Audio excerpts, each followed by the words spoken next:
Bulldozer बाबा के नाम से बीते विधानसभा चुनाव में नाम से पुकारे जाने वाले योगी आदित्यनाथ के राज्य में अब भूमाफिया ही गरीबों को बुलडोजर चलवाने की धमकी देने लगे हैं, जिसका खुलासा लाटूरसोट की मलिन बस्ती निवासी सैकड़ों गरीब महिलाओं ने कानपुर विकास प्राधिकरण में प्रदर्शन के दौरान कही। आंदोलनरत महिलाओं का कहना था कि मुख्यमंत्री तो गरीबों के यहाँ बुलडोजर चलाने के सख्त खिलाफ हैं, जबकि भूमाफिया उन्हें बुलडोजर चलवाने की धमकी दे रहे हैं। इसी धमकी से घबराए लाटूरसोट के सैकड़ों परिवार कानपुर विकास प्राधिकरण पहुँच गए, जिसमें महिलाओं की तादाद ज्यादा थी। वहां पहुंचकर प्रदर्शनकारियों ने कानपुर विकास प्राधिकरण उपाध्यक्ष से संबंधित शिकायत पत्र सचिव शत्रुघ्न वैश्य के पीओ को दिया, जिसमें आरोप लगाए गई भूमाफिया प्रहलाद कुमार रुहिया कोर्ट से अराजी संख्या 80/81 लाटरूस रोड का आदेश लाकर आमीन व पुलिस को सांड-गांठ करके उन्हें 3 दिन के अंदर मकान खाली करने की धमकी दे रहा है और बुलडोजर चलाने की धमकी दे रहा है, जबकि उन्हें केडीए से पट्टा दिया गया है, उन्हें बेदखल किया जा रहा है। इस दौरान वार्ता में आरोप लगाया गया कि रेडीमेड मार्केट होने के कारण इन लोगों ने 80/81 अराजी खरीद ली, किंतु निकास की जगह सक्रिय होने के कारण वे चाहते हैं कि 80/84 का अराजी अगर खाली हो जाए तो निकासी भी मिल जाएगी, मालवाहक वाहन भी आराम से आ जा सकेंगे। जिसमें पहले भूमाफिया प्रहलाद कुमार रुहिया ने कुछ लोगों को रुपए देने का लालच देकर खाली कराना चाहा, किंतु इनकार कर दिया गया, जिस पर अब वह बुलडोजर की बात कहकर धमका रहे हैं। इस बाबत कानपुर विकास प्राधिकरण सचिव शत्रुघ्न वैश्य ने कहा कि आज शिकायत के पत्र मिला, इससे पहले तो उनके पास कोई मामला नहीं आया और न ही केडीए इस प्रकार के मामले में कोई कार्रवाई कर रहा है। ऐसी सूरत में दोनों पक्ष आएंगे तो कार्रवाई के लिए देखा जाएगा। क्या है पूरा मामला? ये पूरा प्रकरण है 80/84 लाटिस रोड का, जहाँ पे भूमाफियाओं ने कब्जा करना चाहते हैं कानपुर विकास प्राधिकरण की ज़मीन पर। कानपुर विकास प्राधिकरण ने यहाँ के निवासियों को सन 2009 में जितने भी परिवार रह रहे थे उनको 90 साल का पट्टा किया हुआ है। और प्रहलाद कुमार रुहिया जो अपने आप को सिंघानिया परिवार का बता रहे हैं, वो पुलिस फोर्स पुलिस कर्मियों को लेकर के अनवरगंज पुलिस को लेकर के आता है और आकर के यहाँ के निवासियों से कहता है कि भाई यह मकान खाली कर दीजिए, आप लोग यहाँ से चले जाइए, नहीं तो बुलडोजर चलवा। आज का मामला? नहीं, ये तारीख थी 6 या 7 तारीख को। 11 तारीख का समय दिया था। अब 11 तारीख का समय दिया था, उसके बाद लगातार पुलिस आ रही है और उनके गुंडे आ रहे हैं कि आप लोग मकान खाली करके जाओ, नहीं तो बुलडोजर चलवाने वाले। अब बुलडोजर, क्योंकि योगी आदित्यनाथ ने बुलडोजर तो चलवाया, वो गरीबों पे नहीं चलवाया, उन्होंने भूमाफियाओं पे बुलडोजर चलवाया। अब ये भूमाफिया जो है योगी आदित्यनाथ के पैटर्न को लेकर के योगी सरकार को बदनाम करने के लिए उस बुलडोजर का इस्तेमाल करना चाहते हैं और यहाँ के निवासियों को दबाना चाहते हैं। इसकी शिकायत कहाँ? इसकी शिकायत पुलिस कमिश्नर को की जा चुकी है, इसकी शिकायत कानपुर डीएम को की जा चुकी है, इसकी शिकायत कमिश्नर कानपुर नगर को मंडल को की जा चुकी है, इसकी शिकायत मुख्यमंत्री को भी भेजी जा चुकी है और आज कानपुर विकास प्राधिकरण भी आते हैं। कानपुर विकास प्राधिकरण के अधिकारियों ने आश्वासन दिया है कि ये पट्टा विकास प्राधिकरण की तरफ से दिया गया है, ये पक्का पट्टा है, आप लोग बिल्कुल निश्चिंत रहिए, परेशान ना होइए, ये आपसे कोई नहीं खाली करा सकता क्योंकि ये सरकारी ज़मीन है। कितने लोग रह रहे हैं वहाँ पर मौजूदा समय? वहाँ पे रहने में तो 2000 के ऊपर लोग रह रहे हैं, 2-2.5 हज़ार आदमी रह रहा है, लेकिन 200 के ऊपर मकान बने हैं, जिसमें कानपुर विकास प्राधिकरण ने सबको पट्टा किया 90 साल का।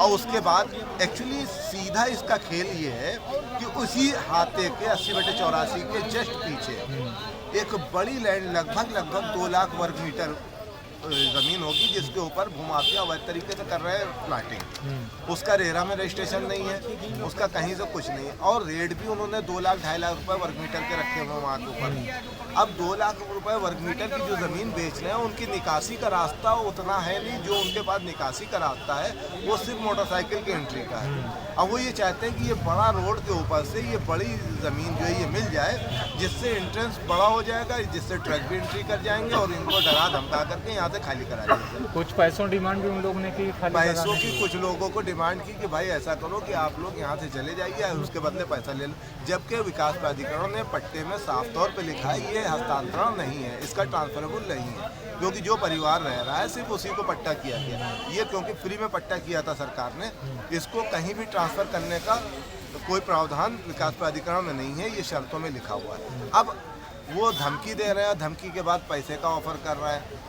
अब हम लोग का ये कहना है कि भाई हम तो जाएंगे नहीं, ना मैं छोड़ूंगा, क्योंकि ये पट्टा जो है ट्रांसफरेबल नहीं है, हम कैसे आपको दे देंगे। उनका कहना है कि केडीए ने आपको गलत दिया। तो अभी केडीए अधिकारियों से बात हुई तो उन्होंने ये बात कहा है कि भाई अगर केडीए ने गलत किया तो हमको वो नोटिस करें, हमारे पास आए।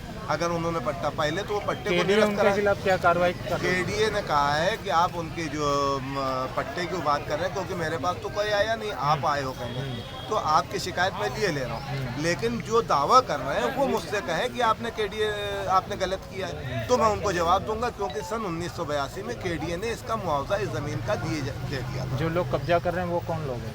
वो भूमाफिया हैं, क्षेत्रीय भूमाफिया, और इसमें प्रहलाद कुमार रुइया जो निवासी अनवरगंज के, वो काफ़ी फोर्स लेके पुलिसकर्मियों को लेके, कभी कभी 8-10 पुलिसकर्मियों और 20-30 आदमी गुंडे लेकर के पहुंचते हैं और वहाँ पे लोगों को धमकी का खाली कर दो वरना बुलडोजर लेकर के आ रहा है।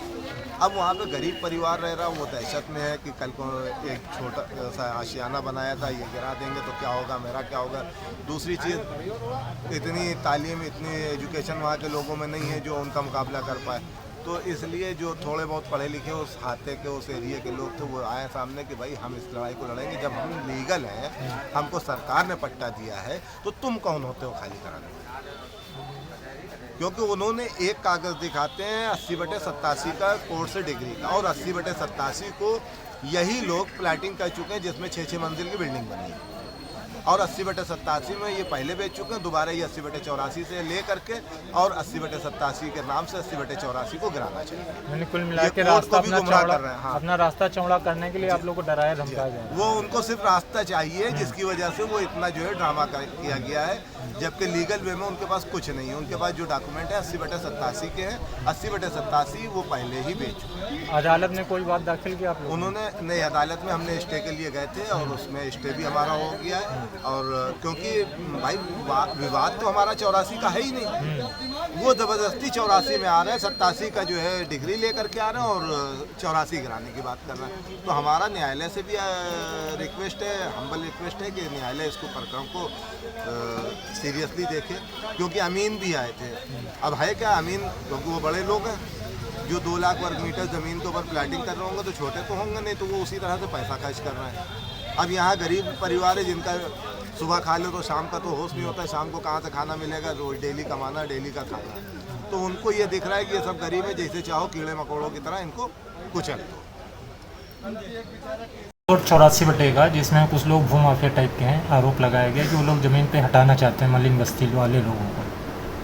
अभी जैसा आपने बताया कहीं मलिन बस्ती का कोई इशू है, इस तरह का कोई प्रकरण राजगढ़ के संज्ञान में आता है या अगर कुछ कोई चीज़ें देते हैं, तो उस पर जो भी है दोनों पक्षों के कागजात देखकर अगर राजगढ़ के स्तर से कोई कार्रवाई है तो राजगढ़ स्तर से कार्रवाई की जाएगी, अन्य स्तर पर कोई कार्रवाई की जानी है तो वो उनके द्वारा वो कार्रवाई